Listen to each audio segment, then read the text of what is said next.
Assalamualaikum warahmatullahi wabarakatuh. Perkenalkan, nama saya Nur Ramadhani Oktaviani dengan NIM C1C023047. Teman-teman, di sini saya akan menjelaskan materi tentang teknik pengambilan sampel mata kuliah metodologi penelitian. Sebelumnya saya ucapkan terima kasih kepada dosen pengampu saya yaitu Pak Dr. Wirmi Eka Putra SE MSI CIKNR CSRS. Baik, kita masuk ke materi pertama, itu tentang teknik pengambilan sampel. Jadi, teknik pengambilan sampling adalah merupakan teknik pengambilan sampel yang harus dilakukan sedemikian rupa sehingga diperoleh sampel contoh yang benar dapat berfungsi sebagai contoh atau dapat menggambarkan keadaan populasi yang sebenarnya. Dengan istilah lain, sampel harus representatif. Nah, tujuan dari penarikan sampel adalah untuk memperoleh informasi yang akurat mengenai populasi tersebut. Karenanya sangat penting untuk memastikan bahwa individu-individu yang dimasukkan dalam sampel benar-benar mencerminkan sebuah populasi. Sampel yang valid ditentukan oleh dua faktor utama, yaitu akurasi atau ketepatan, yang kedua presisi. Untuk proses pemilihan sampel bisa disebut dengan teknik sampling atau teknik pengambilan sampel. Terdapat berbagai macam teknik sampling, di antaranya adalah probability sampling, non-probability sampling, penentuan ukuran sampel, cara untuk memilih anggota sampel, serta analisis normalisasi data. Nah, berikut di sini teman-teman bisa melihat macam-macam teknik sampling. Itu terbagi menjadi dua, ada probability sampling dan non probability sampling. Penjelasan tentang macam-macam sampling.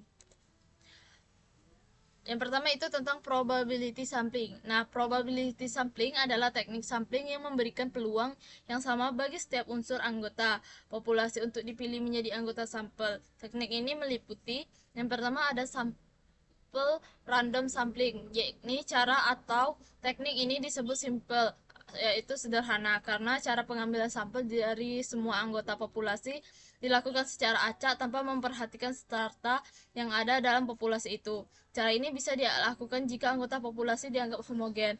Probability sampling ini adalah teknik sampling yang memberikan peluang yang sama bagi setiap unsur anggota populasi untuk dipilih menjadi anggota sampel. Teknik ini meliputi prosedur dalam simple random ini, yaitu susunan sampling frame, tetapkan jumlah sampel yang akan diambil, tentukan alat pemilih sampel, dan pilih sampel sampai dengan jumlah terpenuhi.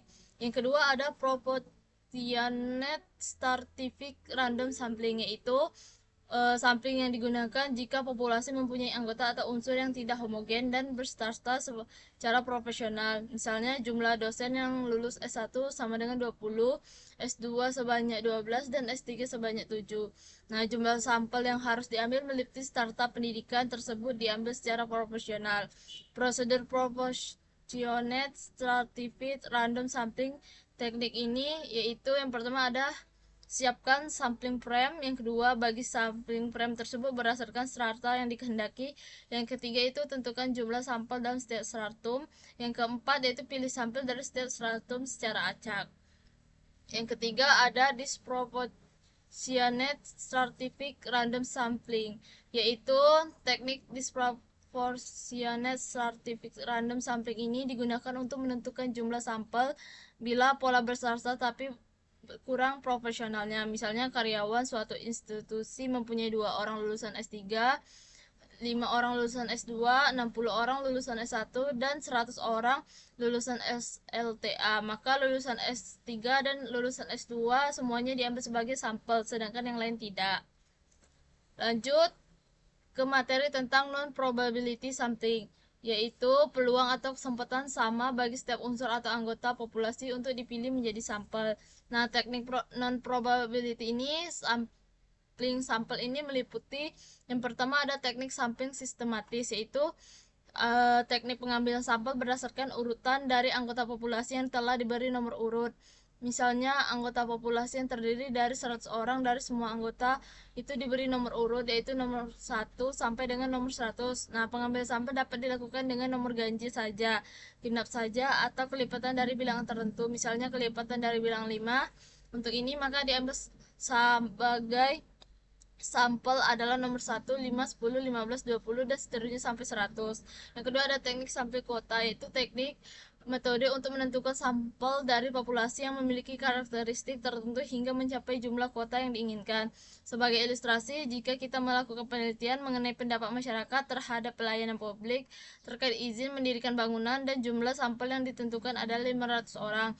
Nah, penelitian tersebut belum dianggap selesai jika pengumpulan data belum mencapai jumlah tersebut. Nah, yang ketiga ada teknik sampling insidental, yaitu teknik penentuan sampel berdasarkan kebetulan, yaitu siapa saja yang secara kebetulan atau insidental bertemu dengan peneliti dapat digunakan sebagai sampel bila dipandang orang yang kebetulan ditemui tidak cocok sebagai sumber data.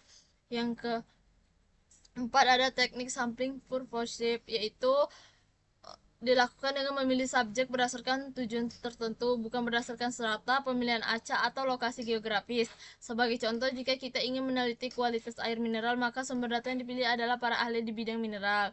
Nah, yang kelima ada teknik snowball sampling, yaitu metode pengambilan sampel yang dimulai dari jumlah yang kecil dan kemudian berkembang menjadi lebih besar, seperti bola salju yang melinding dan semakin membesar. Yang terakhir ada teknik sampling jenuh, yaitu metode ini di mana setiap anggota populasi diambil sebagai sampel. Teknik ini biasanya diterapkan ketika jumlah populasi relatif kecil, kurang dari 30 orang, atau dalam penelitian yang bertujuan untuk menghasilkan generalisasi dengan tingkat kesalahan yang sangat minimal. Istilah lain untuk sampling jenuh adalah sensu, di mana seluruh anggota populasi dijadikan sampel. Selanjutnya itu materi tentang menentukan ukuran sampel. Jadi jumlah anggota sampel sering dinyatakan dengan ukuran sampel. Jumlah sampel yang diharapkan 100% mewakili populasi adalah sama dengan jumlah anggota populasi itu sendiri. Jadi bila jumlah anggota populasi 1000% dari hasil penelitian itu akan diberlakukan untuk 1000 orang tersebut tanpa ada kesalahan, maka jumlah sampel yang diambil sama dengan jumlah populasi tersebut, yaitu 1000 orang.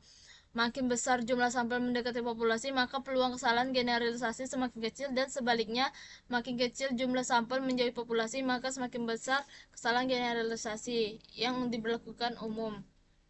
Selanjutnya itu menentukan anggota sampel. Nah, pengambilan sampel secara acak dapat dilakukan dengan berbagai cara, seperti menggunakan bilangan acak, komputer, dan undian. Jika menggunakan undian, setiap anggota populasi harus diberikan nomor sesuai dengan jumlah total mereka terlebih dahulu. Karena metode pengambilan sampel ini bersifat acak, setiap anggota populasi memiliki peluang yang sama untuk terpilih sebagai anggota sampel. Sebagai ilustrasi, jika jumlah anggota populasi adalah 1000, maka peluang terpilihnya setiap orang adalah 1:1000. Apabila nomor yang terpilih sudah diambil, nomor tersebut perlu dikembalikan. Jika tidak, peluang untuk terpilih menjadi tidak sama lagi. Selanjutnya, materi terakhir ada normalitas data. Jadi, normalitas data ini meliputi kurva normal. Sebagaimana telah dijelaskan sebelumnya, penggunaan statistik parametrik didasarkan pada asumsi bahwa data setiap variabel penelitian mengikuti distribusi normal. Apabila data tidak memenuhi syarat normalitas tersebut, maka teknik statistik parametrik tidak dapat diterapkan untuk analisis.